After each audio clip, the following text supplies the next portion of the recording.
আসসালামু আলাইকুম রহমতুল্লাহ। আজকের ভিডিওটিতে আমি আলোচনা করব রিজিক বৃদ্ধির জন্য সকাল সন্ধ্যা যে দোয়া পড়বেন। আসুন তাহলে জেনে নেই। কোরআনে আল্লাহ তার নবী নুহু আলাইসাল্লাম এর ঘটনায় উল্লেখ করেছেন। নুহু আলাইসাল্লাম তার জাতিকে বলেছিলেন, তোমরা আল্লাহর কাছে ইস্তেগফার বা ক্ষমা প্রার্থনা করো। ইস্তেগফারের বরকতে আল্লাহ বৃষ্টি দান করবেন, তোমাদের সম্পদ ও সন্তান সন্ততিতে বরকত দান করবেন। আল্লাহ বলেন, আর বলছি, তোমাদের রবের কাছে ক্ষমা চাও, নিশ্চয়ই তিনি পরম ক্ষমাশীল।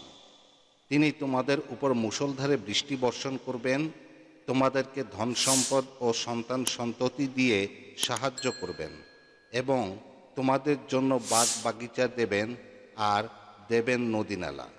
সূরা নূহ আয়াত 10 থেকে 12।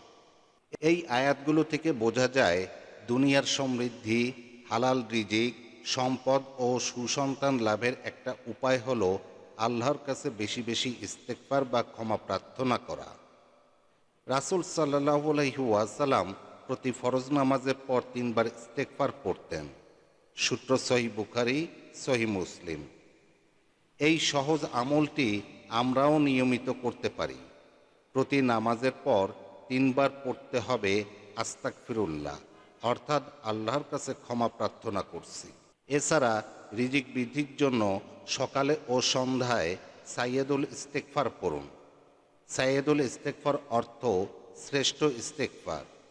রাসূল সাল্লাল্লাহু আলাইহি ওয়াসাল্লাম বলেন, যে ব্যক্তি এই ইস্তেগফার সকালে পড়ে সন্ধ্যার আগে মারা যায় এবং সন্ধ্যায় পড়ে সকাল হওয়ার আগে মারা যায়, তাহলে সে জান্নাতে যাবে। সূত্র সহিহ বুখারী।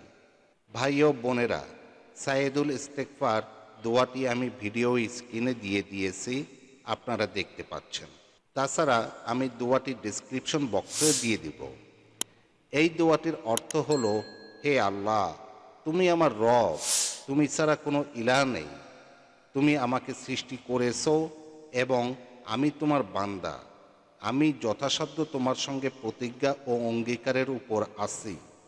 আমি আমার সব কৃতকর্মের কুফল থেকে তোমার কাছে আশ্রয় চাই।